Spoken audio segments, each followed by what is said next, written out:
Por su parte, Morse seguía trabajando en América en su modelo de prueba. Su telégrafo era muy curioso en comparación con los de sus competidores europeos.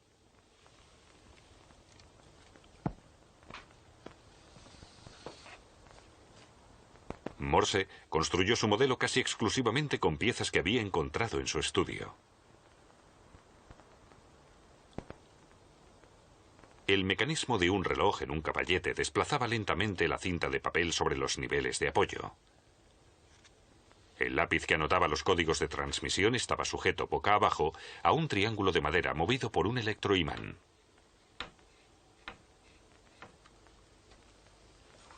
Morse quería hacer público ese mismo verano que ya sabía cómo transmitir su código de señalización.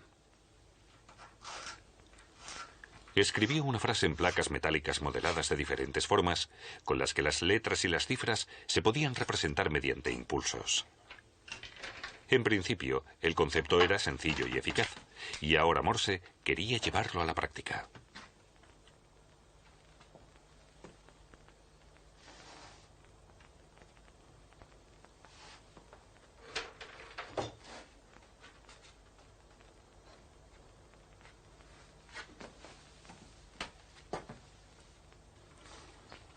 Al telegrafiar según el principio de Morse, el juego de caracteres producía unos contactos determinados en el lado del emisor.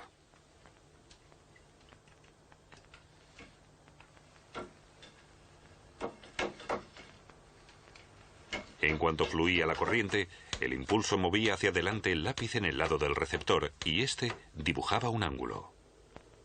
Cuando se interrumpía la corriente, el lápiz retrocedía a su posición inicial. Cada línea angular representaba un símbolo y un diccionario revelaba su significado. En esta aula de la Universidad de Nueva York se hizo la primera demostración en 1837. Morse se concentró enseguida en su siguiente objetivo. Quería construir la primera línea telegráfica del continente americano. Pero pasaron 6 largos años hasta que convenció al Congreso de Washington de la puesta en marcha de su proyecto y obtuvo por fin el permiso.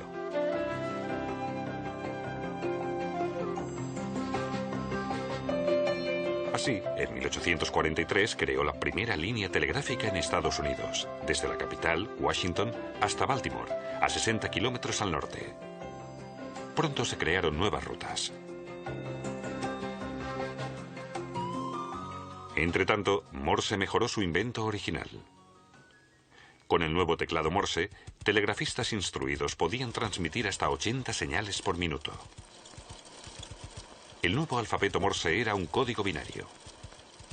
Con caracteres en blanco y con puntos y rayas, Morse podía representar caracteres completos.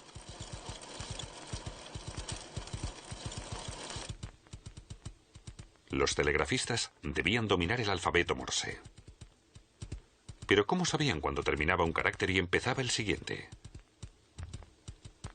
A modo de separación, se introducían entre un carácter y otro 3 espacios en blanco.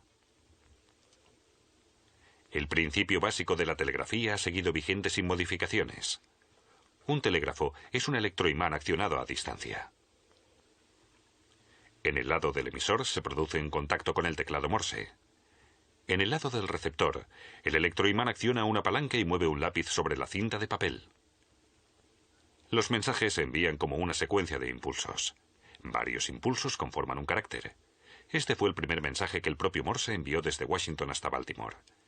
Lo que Dios ha creado. La era del teléfono comenzó años más tarde con Alexander Bell en Boston.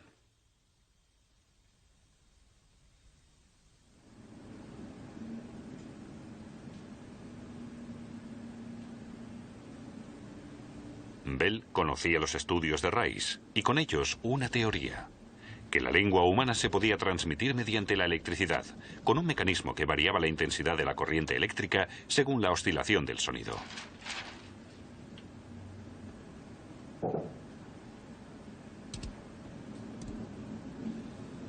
Pero a Bell le faltaba una mente práctica para la materialización. Ninguno de los proyectos que había emprendido con Watson había salido adelante. Ni siquiera su telégrafo armónico, un aparato con el que querían transmitir simultáneamente varias señales distintas a través de una sola corriente. I made them exactly after your sketches. See the bar and the new wire for the coil? Pero esa noche de junio, ni Bell ni Watson se imaginaban que su telégrafo armónico era prácticamente un teléfono. That's what we'll see tonight. Please go in the other room and prepare for the first transmission. El telégrafo armónico tenía un electroimán con el núcleo de hierro dulce. En cuanto la corriente lo atravesaba, producía la vibración de un resorte que se podía oír ligeramente. Bell y Watson tenían que sincronizar a la perfección el emisor y el receptor antes de cada prueba. Durante meses realizaron numerosas pruebas sin éxito. Pero ese día...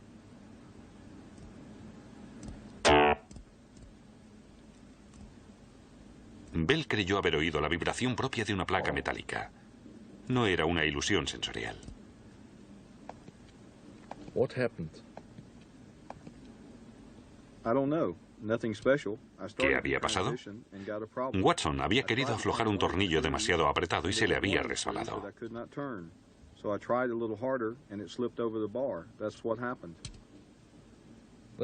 Eso es lo que había oído Bell cuando tenía la oreja pegada al receptor. Fue un golpe de suerte. Y él sabía que, si se podían transmitir sonidos, también se transmitiría el lenguaje. Habían inventado el teléfono.